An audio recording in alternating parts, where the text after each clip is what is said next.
오늘 우리가 보고 있는 말씀은 에스겔서 42장 말씀입니다. 어제에 이어서 이스라엘의 참된 회복을 위하여서 성전 회복에 대한 말씀을 주님께서 계속하고 계십니다. 왜 성전 회복을 말씀하고 계실까요? 진정한 회복의 첫 걸음은 바로 성전에서부터 시작이 되기 때문이다. 여러분, 성전이 뭐라 그랬습니까? 성전은 하나님께서 임재하시는 곳, 그래서 우리가 하나님을 만날 수 있는 곳이 바로 성전인 것이죠. 그래서 하나님을 만나면 우리는 회복되는 것이고, 하나님을 만나면 영광을 얻고 승리할 수 있는 것입니다. 그래서 모든 것의 회복의 첫 걸음, 첫 시작은 성전의 회복에서부터 시작이 된다라는 것이죠. 그래서 우리가 엊그제 봤던 40장 말씀에서는 그 성전의 외부에 대한 그림을 보여주시고, 어제 보았던 41장은 성전 내부에 대한 그림을 보여주시고, 그리고 오늘 42장은 그 성전 가운데서도 거룩한 방이라고 표현하죠. 바로 제사장 방에 대하여서 설명하고 있습니다. 어떤 곳일까요? 무엇을 하는 곳일까요? 제가 어제 말씀에 신약을 사는 오늘 우리가, 저와 여러분들이 성전이다 그렇게 말씀을 드렸는데, 그래서 이 성전인 우리의 심령을 잘 관리하는 것이 승리의 핵심이라고 말씀을 드렸는데, 그렇다면 오늘 이 말씀과 관련하여서 어떻게 하는 것이 내 심령을 잘 관리하는 것인가? 바로 우리의 심령이 제사장 방이 되어야 된다는 것입니다. 그럼 제사장 방의 용도가 뭔지를 알아야 되겠죠. 첫 번째, 제사장 방은요, 제사장들이 지성물을 먹을 수 있는 곳이 바로 이 제사장 방입니다. 13절 중반절 한번 볼까요? 여호와를 가까이 하는 제사장들이 지성물을 거기서 먹을 것이며, 그렇게 표현하고 있죠. 여러분, 레위기 말씀에 의하면 하나님께서는 하나님께 드려졌던 그 제물을 제사장들이 먹는 음식으로 주셨어요.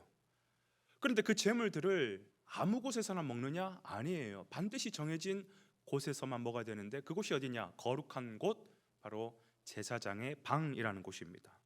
무슨 말이냐면, 하나님께 드려진 제물은 거룩한 것이기 때문에 그것을 먹는 것도 거룩한 곳에서 먹어야 된다는 것입니다. 오늘 이 말씀에 비춰서 우리를 한번 적용해 보자면, 여러분, 내가 성전이에요. 우리가 성전이라 그랬습니다. 그렇다면 우리도 거룩하기 때문에 먹고 마시는 것도 구별돼야 되는 것이에요. 하나님의 성도들은 먹고 마시는 것, 내가 먹고 싶은 거 먹고 내가 마시고 싶은 거 다 즐기면서 다 누리면서 사는 것이 아니라, 우리는 먹고 마시는 것도 구별돼야 된다는 것입니다. 사역을 하면서 제일 많이 듣는 질문이, 술 먹으면 진짜 안 됩니까? 담배, 그 이야기는 성경에 안 나오는데 담배 피워도 되지 않습니까? 술 취하지 말라 그랬죠. 언제 먹지 말라 그랬습니까? 근데 저는 꼭 묻고 싶은 게, 그걸 그렇게 물어서 답을 찾아서라도 하고 싶어 하는 그 사람의 마음이 무엇에 포커스가 맞춰져 있는지를 묻고 싶어요. 쾌락과 즐거움을 위하여서, 나 이거 정말 먹고 싶은데, 그런데 성경에서 하지 말라니까 찝찝하고, 근데 성경 찾아보니까 그런 말은 또 없는 것 같고, 근데 교회에서는 하지 말라는 것 같고, 그러니까 좀 어떻게든 목사님한테 물어가지고 답을 찾아가지고 자기 고집을 피워가지고 어떻게든 자기 쾌락과 즐거움을 위하여서 그걸 추구하는 것인지, 아니면 그걸 통해서 진짜 하나님의 영광을 위하여서 취하는 것인지, 그 마음의 중심이 뭔지를 묻고 싶어요. 여러분, 우리는 하나님의 성전들입니다. 우리는 먹는 것과 우리가 마시는 걸로 우리를 더럽혀서는 안 됩니다. 우리는 하나님 앞에 구별된 존재이기 때문에 하나님을 영광을 위하여서 먹든지 마시든지 우리가 살아가야 되는 것이죠. 그게 성전인 내 심령을 잘 관리하는 첫 번째 비결이에요. 그런가 하면 두 번째, 제사장 방은 어떤 용도로 쓰이는 곳이냐? 성물을 보관하는 장소입니다. 그 드려진 지성물을 먹는 곳이면서도 뿐만 아니라 잠시 보관하는 곳이 이 제사장 방이라는 것이죠. 13절 끝부분에 있는 하반절 볼까요? 지성물 곧 소제와 속제와 속건제의 제물을 거기 둘 것이니 이는 거룩한 곳이라, 그렇게 표현하고 있어요. 여러분, 하나님께 드려진 것이기 때문에 하나님의 소유가 되겠죠? 하나님의 소유는 다 거룩한 것입니다. 하나님은 거룩하지 않은 것은 소유하지 않으십니다. 하나님 앞에 드려졌다, 그래서 하나님이 받으셨다라는 것은 그것은 거룩한 것입니다. 그렇기 때문에 제물은 거룩한 것이기에 아무 곳에나 두면 안 되는 거예요. 그래서 하나님께서 그 거룩한 곳으로 구별하신 것이 제사장 방이라는 것입니다. 여러분, 저와 여러분도 하나님 앞에 드려진 존재들입니다. 그래서 하나님이 우리를 받으셨고 우리는 하나님의 소유된 백성인 줄로 믿습니다. 그러면 우리 역시 거룩한 백성들이에요. 우리의 삶도 하나님 앞에 드려졌기 때문에 우리도 거룩합니다. 하나님 앞에 드려진 존재라고 한다면 우리 역시 영적인 나실인 삶을 살아야 됩니다. 영적인 의미에서 우리도 나실인의 삶을 살아야 된다는 것이에요. 우리 역시 세상과 구별된 삶을 살아야 된다는 것입니다. 부정한 모습을 버리고 세상의 쾌락을 버리고 나 중심의 삶을 버리고 하나님 중심의 삶으로 세상과 구별된 삶을 살아야 된다는 것이에요. 이것이 내 마음을 제사장 방으로 만드는, 성전인 내 심령을 거룩하게 관리하는 두 번째 비결이라는 것이죠. 그런가 하면 세 번째, 제사장들이 의복을 갈아입는 곳이 제사장 방이에요. 환복하는 곳입니다. 14절 말씀 끝부분에 한번 볼게요. 수종 드는 그 의복을 그 방에 두고 다른 옷을 입고 백성의 뜰로 나아갈 것이니라 하더라.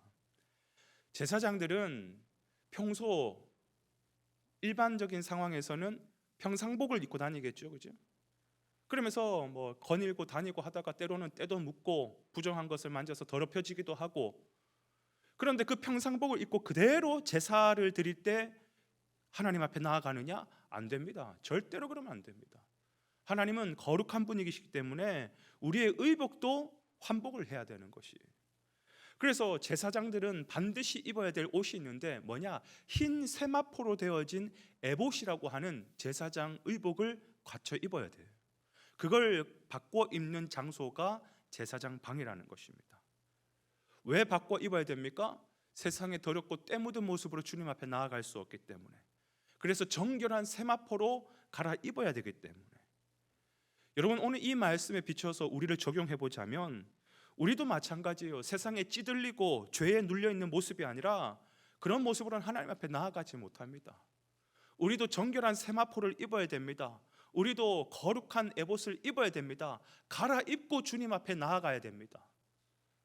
이 말을 문자 그대로 해석해서 그러면 주님 앞에 나올 때는 새 옷만 입고 나와야 되느냐? 그 말을 하는 것이 아니라 영적인 세마포를 입어야 된다는 거예요. 우리의 수치와 우리의 죄와 우리의 더러움을 다 가리워줄 수 있는 하얀 세마포, 무엇을 의미합니까? 그리스도의 은혜를 입어야 된다는 것이에요. 십자가의 보혈로 말미암아 우리의 더러움이 깨끗하게 씻겨지는 그리스도의 흰 세마포 옷을 입고 주님 앞에 나와야 된다는 거예요. 그런 주님이 나를 주관하시는, 세상이 나를 주관하는 삶이 아니라 주님께서 나를 주관하시고 주님의 보혈이 나를 덮으시는 그런 변화가 일어나는 것이 내 심령이 되어야 된다는 것이, 이게 내 마음, 내 성전이 제사장 방이 되어야 된다라고 하는 세 번째의 의미입니다. 사랑하는 여러분, 성전이 회복되어야 우리의 모든 것이 회복됩니다. 왜? 성전은 하나님이 임재하시는 곳이기 때문에. 그곳에서 나와 주님이 만나면 세상이 무너져도 하늘이 무너져도 우리는 회복될 수 있는 것이고 승리할 수 있는 것이죠. 여러분이 성전입니다. 여러분의 그 성전을 오늘 이 제사장 방과 같이 거룩하게 구별하여 드려 하나님께서 통치하시는 여러분의 성전이 될 수 있기를, 심령이 될 수 있기를 주님의 이름으로 축원해 드립니다.